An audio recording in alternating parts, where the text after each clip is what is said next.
الحمدللہ رب العالمین والصلاة والسلام علی رسول الانبیاء المرسلین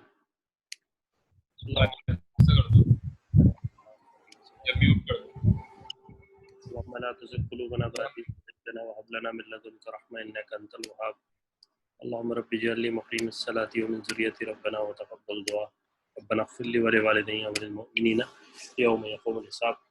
الحمدللہ رب کریم کے فضل و کرم سے ہم حیات الصحابہ کی والیوم 3 میں سے آج جو بیان پڑھیں گے 3 سبق کی مختلف جگہوں سے دیکھیں گے۔ شفاعت پر ایمان لانے کے باب میں ہے۔ حضرت عوف بن مالک رضی اللہ عنہ فرماتے ہیں کہ ایک سفر میں حضور علیہ السلام نے آخری شب میں ایک جگہ پڑاؤ ڈالا۔ ہم آپ علیہ السلام کے ساتھ تھے۔ ہم میں سے ہر آدمی اپنے کجاوے کی ہتھی کے ساتھ ٹیک لگا کر سو گیا۔ کچھ دیر بعد میری آنکھ کھلی تو مجھے حضور اپنے کجاوے میں نظر نہ آئے۔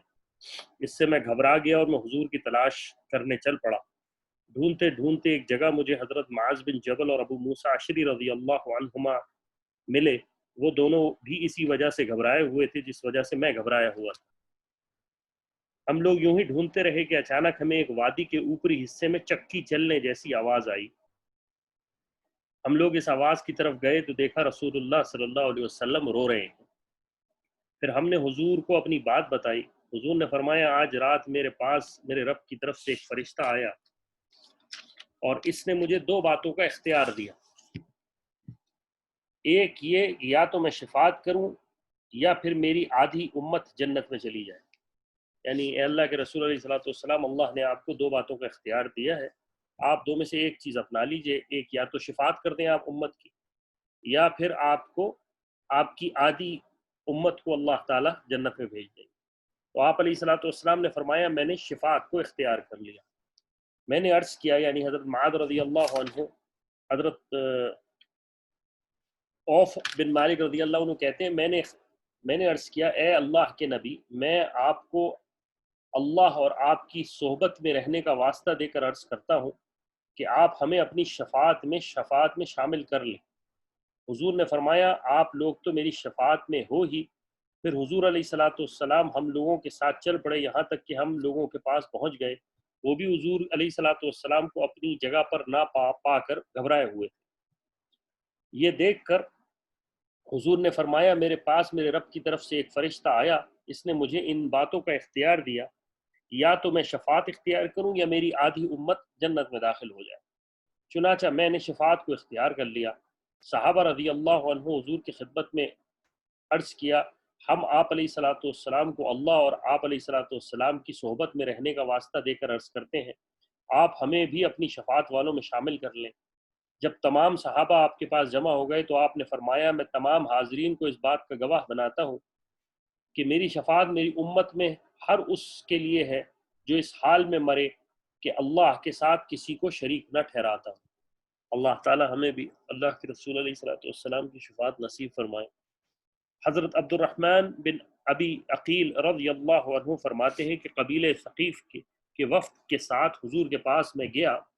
جب ہم دروازے کے پاس سواریاں ہم نے بٹھائیں تو اس وقت جس ذات کے پاس ہم جا رہے تھے ہمارے نزدیک ان سے زیادہ مبغوض اور کوئی انسان نہ تھا، یعنی جس سے سب سے زیادہ ہمیں بغض تھا۔ لیکن جب ان کی خدمت میں حاضری دے کر باہر آئے تو اس وقت ہمارے نزدیک اس ذات سے زیادہ محبوب انسان کوئی نہ تھا جس کی خدمت میں ہم گئے تھے۔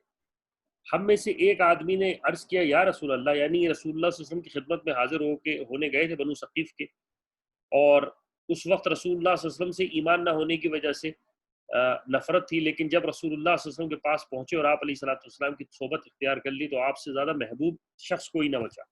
اور اس کے بعد ہم میں سے ایک آدمی نے عرض کیا یا رسول اللہ، آپ نے اپنے رب سے حضرت سلیمان علیہ السلام جیسا ملک کیوں نہ مانگ لیا؟ اس پر حضور ہنس پڑے اور فرمایا تمہارے نبی کو اللہ کے ہاں ملک سلیمانی سے بہتر کوئی چیز مل جائے؟ اللہ تعالیٰ نے جو نبی بھیجا اسے ایک خاص دعا ضرور عطا فرمائی۔ کسی نبی نے وہ دعا مانگ کر دنیا میں لے لی، کسی نبی کی قوم نافرمان تھی تو اس نے اپنی قوم کے خلاف بد دعا کی تو وہ ساری قوم ہلاک ہو گئی، اور اللہ تعالیٰ نے مجھے وہ خاص دعا عطا فرمائی ہے، لیکن میں نے وہ دعا اپنے رب کے ہاں چھپا کر رکھی ہوئی ہے، اور وہ دعا یہ ہے کہ میں قیامت کے دن اپنے امت کے لیے شفاعت کروں گا۔ حضرت ام سلمہ رضی اللہ عنہما فرماتی ہیں حضور علیہ الصلوۃ والسلام نے فرمایا اپنی امت کے برے لوگوں کے لیے میں اپنی امت کے برے لوگوں کے لیے بہترین آدمی ہوں۔ تو قبیلہ مزینہ کے ایک آدمی نے حضور کی خدمت میں عرض کیا یا رسول اللہ، جب آپ اپنی امت کے بروں کے لیے ایسے ہیں تو ان کے نیکوں کے لیے کیسے ہیں؟ آپ علیہ الصلوۃ والسلام نے فرمایا میری امت کے نیک لوگ اپنے اعمال کی برکت سے جنت میں داخل ہوں گے، اور میری امت کے برے لوگ میری شفاعت کا انتظار کریں گے۔ غور سے سنو، میری شفاعت قیامت کے دن میری امت کے لوگوں کے لیے ہوگی سوائے اس شخص کے جو میرے صحابہ کی کمیاں نکالتا ہوں۔ یعنی اللہ کے رسول علیہ الصلوۃ والسلام نے فرمایا میری امت کے ہر شخص کے لیے میری شفاعت ہوگی سوائے اس شخص کے لیے جو میرے صحابہ کی کمیاں نکالتا ہوں۔ آج ہم دیکھ لیں کہ کون کون کون لوگ ہیں اور وہ اللہ کے رسول علیہ الصلوۃ والسلام کے صحابہ کے بارے میں کیا کیا کہتے ہیں، تو ان کا خود انجام وہ خود اپنی نظر دیکھ لیں اس بارے میں۔ اور حضرت علی بن طالب رضی اللہ عنہ فرماتے ہیں حضور نے فرمایا میں اپنی امت کے لیے شفاعت کرتا رہوں گا یہاں تک میرا رب مجھ سے پکار کے پوچھے گا اے محمد علیہ الصلوۃ والسلام کیا تم راضی ہو گئے؟ میں کہوں گا جی ہاں میں راضی ہو گیا۔ پھر حضرت علی رضی اللہ عنہ نے لوگوں کی طرف متوجہ ہو کر فرمایا تم عراق والے یہ کہتے ہو کہ قرآن میں سب سے زیادہ امید والی یہ آیت ہے، اور وہ آیت کون سی تھی؟ سورہ زمر کی آیت نمبر 53، اعوذ باللہ من الشیطان الرجیم یا عبادی الذی اسرفوا علی انفسہم لا تقنطوا من رحمت اللہ ان اللہ یغفر الذنوب جميعا انہ هو الغفور الرحیم۔ آپ کہہ دیجئے اے میرے بندوں جنہوں نے اپنے اوپر زیادتیاں کی ہیں تم خدا کی رحمت سے نا امید مت ہو، بالیقین اللہ تعالیٰ تم تمام گزشتہ گناہوں کو معاف فرما دے گا، وہ باقی بڑا بخشنے والا بڑا رحمت والا ہے۔ حضرت علی رضی اللہ عنہ فرمایا میں نے کہا تم یہی کہتے ہو؟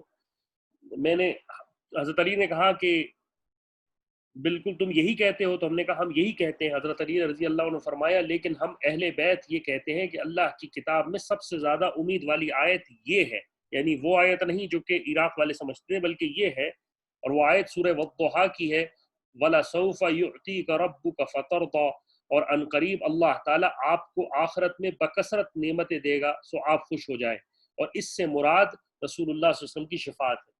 یعنی یہ آیت وہ جو پچھلی آیت تھی جس میں اللہ تعالیٰ کا ذکر تھا کہ اللہ تعالیٰ سب معاف کر دے گا، اس سے زیادہ امید دلانے والی آیت۔ اللہ تو سب سے بڑا اللہ تعالیٰ۔ جب رسول اللہ صلی اللہ علیہ وسلم کے روزے مبارک پر آپ سلام کرنے جاتے ہیں تو جب آپ باب السلام سے انٹر ہوتے ہیں تو سب سے پہلے لیفٹ ہینڈ سائڈ پر الٹے ہاتھ پر ایک حدیث لکھی ہے، اور وہ حدیث اتنی خوبصورت حدیث ہے، اور وہی حدیث ہے آپ علیہ الصلوۃ والسلام کی کہ اللہ کے رسول علیہ الصلوۃ والسلام نے فرمایا میری شفاعت میری امت کے کبیرہ گناہ کرنے والوں کے لیے۔ یعنی تم سلام کرنے اللہ کے رسول علیہ الصلوۃ والسلام کے پاس آ رہے ہو، گھبرانا نہیں، اللہ کے رسول علیہ الصلوۃ والسلام کی میری شفاعت میری امت کے کبیرہ گناہ کرنے والوں کے لیے۔ اللہ تعالی ہمیں بھی اللہ کے رسول علیہ الصلوۃ والسلام کی شفاعت نصیب فرمائے۔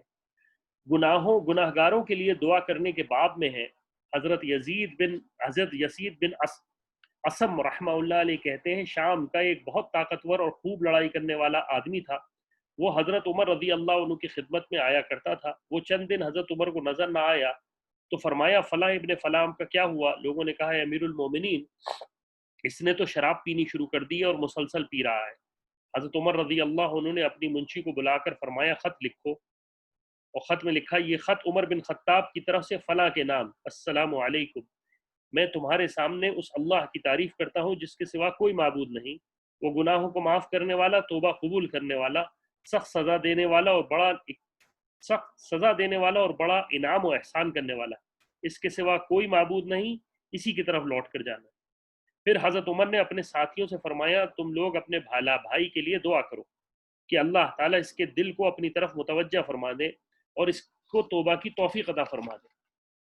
جب اس کے پاس حضرت عمر رضی اللہ عنہ کا خط پہنچا تو اسے بار بار پڑھنے لگا اور کہنے لگا وہ گناہوں کو معاف کرنے والا، توبہ کو قبول کرنے والا، سخت سزا دینے والا ہے، اور اس آیت میں اللہ نے مجھے سزا سے ڈرایا ہے اور معاف کرنے کا وعدہ بھی فرمایا ہے۔ ابو نعیم کی روایت میں مزید یہ بھی ہے کہ وہ اسے بار بار پڑھتا پھر رونے لگا پھر اس نے شراب پینی چھوڑ دی اور مکمل طور سے چھوڑ دی۔ حضرت عمر رضی اللہ عنہ کو اس کی خبر پہنچی تو فرمایا ایسا کرو کہ جب دیکھو کہ تمہارا بھائی پھسل گیا ہے تو اس کو راہ راست پر لاؤ اور اللہ کی معافی کا یقین دلاؤ، اور اللہ سے دعا کرو کہ اس کی توبہ کی توفیق عطا فرمائے، اور تم اس کے خلاف شیطان کے مددگار نہ بنو، اسے اللہ کی رحمت سے نا امید نہ کرو۔